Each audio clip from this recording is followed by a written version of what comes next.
Consequently, different nations are struggling to find an optimal balance, though the reason for each one of them may be a little different.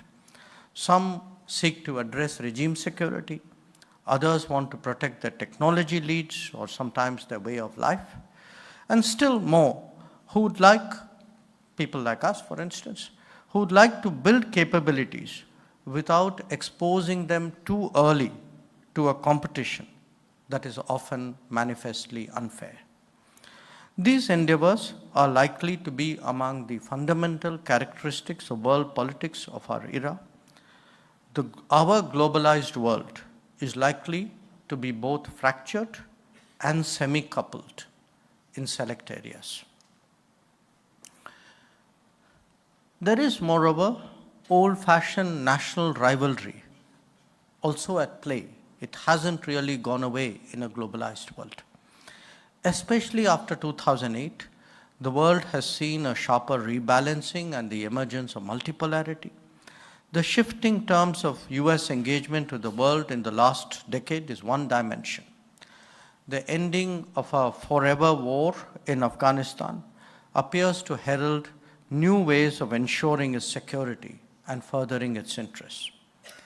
The rise of China is an equally profound development, one whose global consequences are becoming more apparent with each passing day. That so much of it is happening outside orthodox constructs is clearly challenging conceptually to both policymakers and to analysts. Far from being a zero-sum game, these developments have actually opened up space for other players, some essentially regional, but some with greater potential. Clearly, the world perceives India to be in the latter category. To this dynamic process, the Ukraine conflict has now highlighted the centrality of Russia and the strategic awakening of Europe. If this matrix looks complicated, then the volatility is further compounded by the uncertainty of the larger global arena. The unfairness of globalization and the stresses of the COVID experience have been aggravated by the shortages and costs that derive from developments in Ukraine. As a result, we are headed for a far more uncertain, I would say even insecure existence than we may have predicted just a few years ago.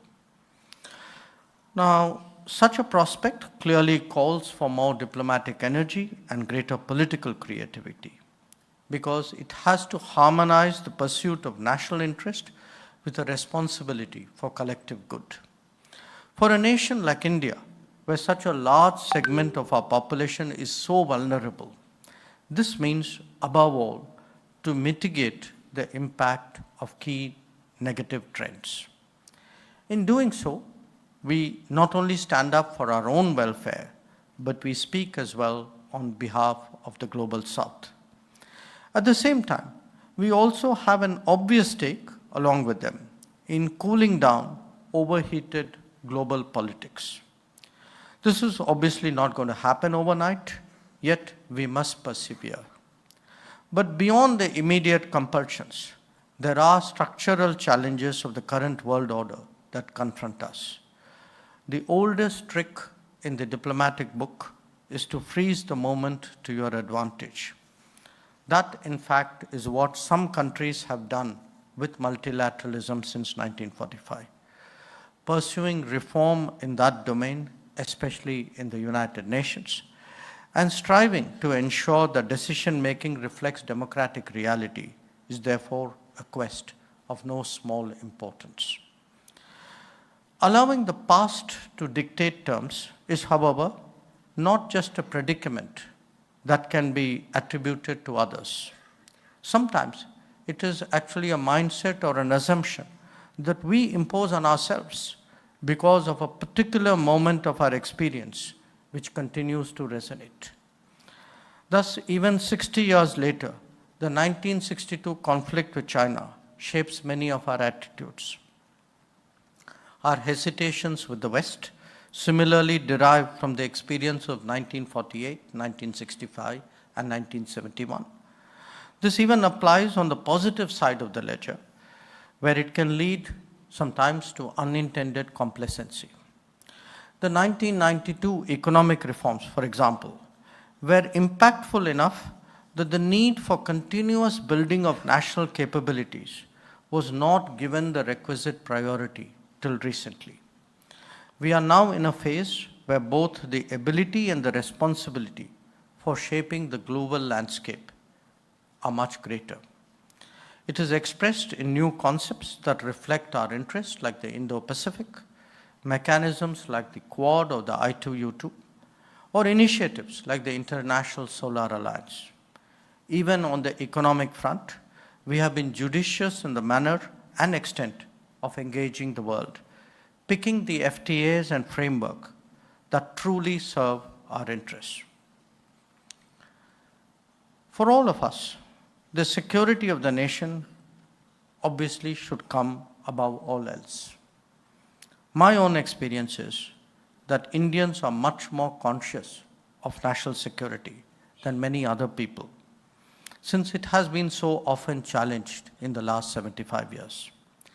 Indeed, when we evaluate the merits of leadership, for us, it is largely perceived as a mix of development delivery and crisis response. A lot of our foreign policy is devoted to preparing for, obviating, mitigating, and reacting to national security threats. But clearly, a time has come when we need to decisively address long-standing vulnerabilities that a competitive world regularly exploited. We need to equally apply ourselves to the hard task of securing our borders effectively without allowing systemic flaws to dilute them. At the same time, as the world penetrates into our daily existence more prominently, we must develop the awareness and responses to the problems that are actually posed by the normal. This could be digital, it could be financial, ideological, or sometimes just old-fashioned mobility. So even as we overcome constraints, hurdles, habits, and sometimes black swans, it is absolutely necessary for the young generation to understand how the world looks at us now. Indeed, many of the very challenges of the last few years have earned us great credit for coming through in the manner in which we did. There are, to my mind, 10 broad reasons why we are now taken more seriously, even as we are moving towards becoming a leading power. And those 10 reasons are: 1, our handling of the COVID, including vaccine production, shots in the arm, the CoWIN platform, and Vaccine Maitri. 2, the robust economic recovery and the digitally enabled socio-economic delivery on a massive scale. This is important because the global economy continues to face serious headwinds. 3, our growing economic relevance to the world, reflected in greater FDI inflows, greater manufacturing, stronger exports, and an embrace of startups. 4, an independent foreign policy in an increasingly polarized world, one that also speaks for the global South. 5, an innovative diplomacy that has introduced new concepts and platforms, as I mentioned, without according a veto to others on our choices.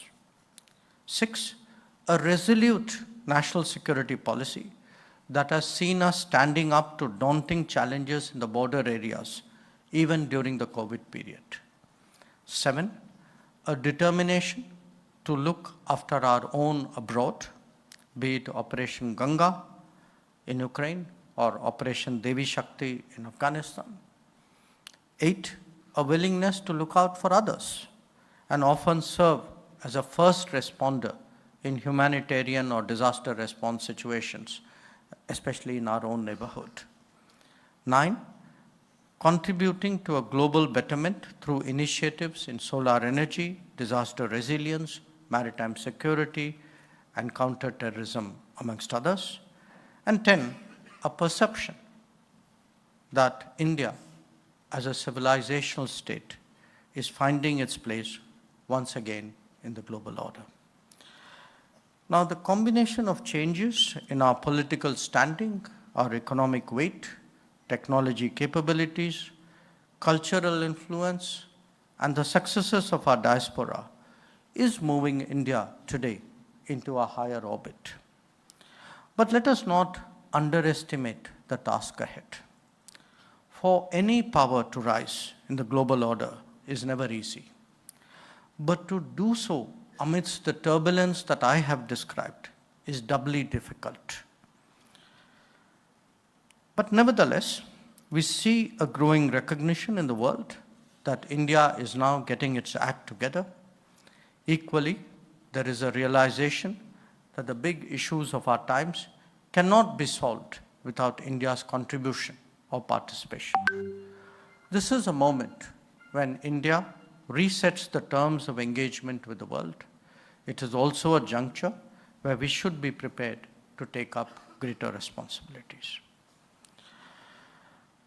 So, for those who are starting off in life, like so many of you, I can only say that there is every reason to be confident. India today has a leadership and a vision, as well as the perseverance and the commitment to enhance its global standing. To those more experienced who've been part of our national journey for the last 75 years, they will surely appreciate the transformation underway and the opportunities that it has generated, opportunities perhaps that my generation did not have.